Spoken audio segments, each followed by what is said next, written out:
There was a very well-off family, the Brunswicks, who had the mansion built back in 1926. Franklin and his wife Lillian were quite excited and reveled in deciding on the furniture, the chandeliers and all the details, down to the tiny flowered wallpaper and the color of the rugs. However, their two young children, Gordon and Minnie May, were not happy. They were only 8 and 6 years old at the time, so they were paid no mind. A lengthy yawn escaped my lips. 5 months after moving into the exquisite mansion, each member of the Brunswick family was found. Dead. Fatally stabbed to death. Even Minnie May, the youngest. Petite little thing with spiral blonde curls and dimples along each side of her mouth. Such a shameful tragedy. Amos Wiltshire shook his bald head and made a clucking noise with his tongue. "How do you know these things?" I asked as I thrummed my manicured nails on the table. "My grandmother used to live next door to the folks. She's long gone now, and so is her house, but the mansion's still there. Nobody dares touch it, that's for darn sure. Another family tried to live there about 10 years later, but they packed up and moved on lickety-split like.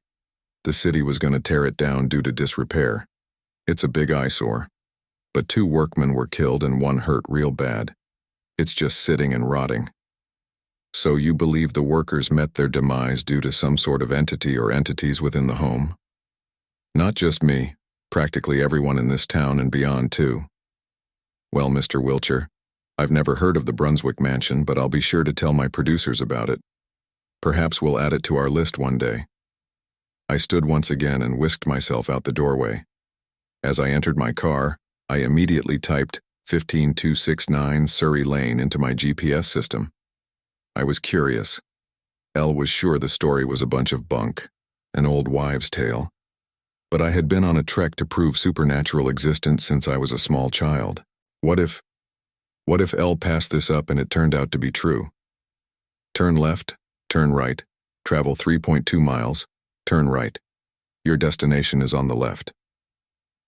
Buried under years of neglect, overgrown landscaping, and layers of dirt, I felt the abandoned Brunswick mansion just needed a simple renovation to return it to its former glory. A couple of coats of paint, a new front porch, and a gardener could do the trick. Elle had seen much worse. Elle felt no ominous vibes, none at all. As the door creaked open, the insides of the home told a different story. The spacious den area was cold. LCI cold.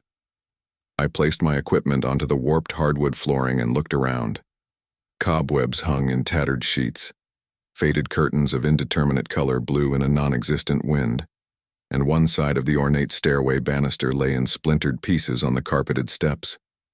I shrugged. "A bit eerie," I said aloud. I watched my breath expel in a cloudy frost. "Nothing I can't handle, though." I turned and began to set up my electromagnetic and motion detectors and my 2-way radio. I pushed the record button on my old cassette machine. A giggle. The tiny hairs on the back of my neck stood up. So soon? I usually had to sit for hours before a sound or a movement occurred. "Hello?" I bellowed. "Is someone here?" An old oil lamp on a trunk behind me fell to the floor and shattered into shiny, twinkling shards. Oh my. A large painting of 3 majestic horses above the stone fireplace mysteriously flew across the room, barely missing my head. "Mr. Brunswick?" I called. "Mrs. Brunswick?" No response. Footsteps. I could hear them and nothing else.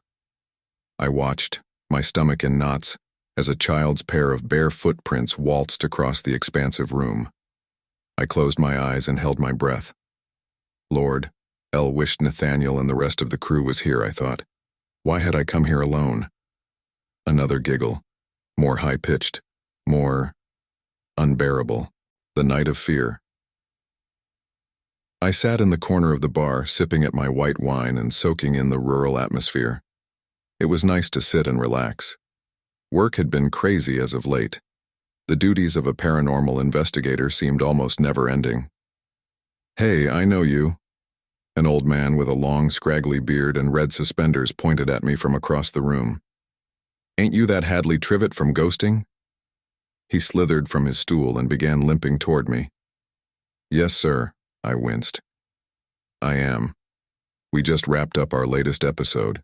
I'm just passing through here on my way home. We'll be on hiatus until next season. I gulped down the remainder of my liquid refreshment. Well, I'm Amos Wilcher. He stuck out a dirty, sweaty hand. I smiled weakly and shook it. A polite gesture.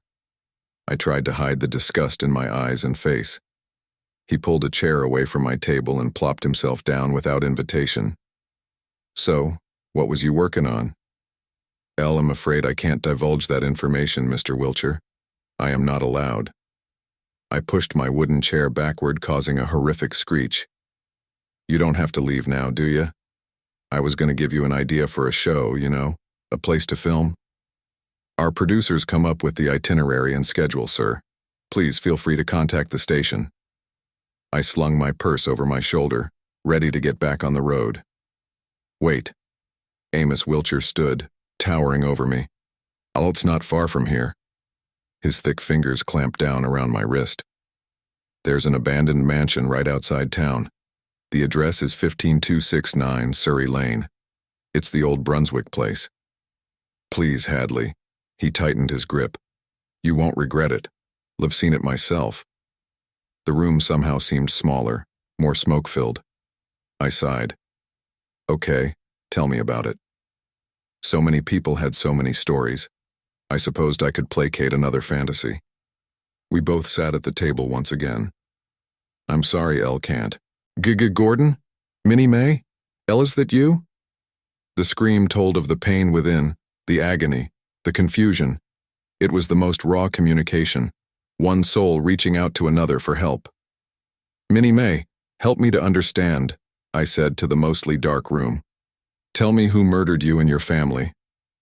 To my left, the curtain fluttered open, and with a groaning strain, the window rose. I slogged toward it. The house next door is no longer there, Minnie May. Did you know that? Silence. Are you telling me someone from that house killed you, your brother and parents? Was it someone named Amos Wilcher, or his grandmother, perhaps? More silence. His grandfather? In the far corner, a shadow began to move. Inside the dark shadow, a glowing orb materialized. I could see a face. A young face with a dimpled smile. An evil smile. Black eyes. Spiraled blonde curls. She stepped forward. Closer and closer. She was wearing a long, white, flowing top. Pajamas? Red splotches dotted the garment. A long, wooden-handled, gleaming silver knife was in her chubby hand. She was slitting my throat. For the root of horror is in emotional indifference.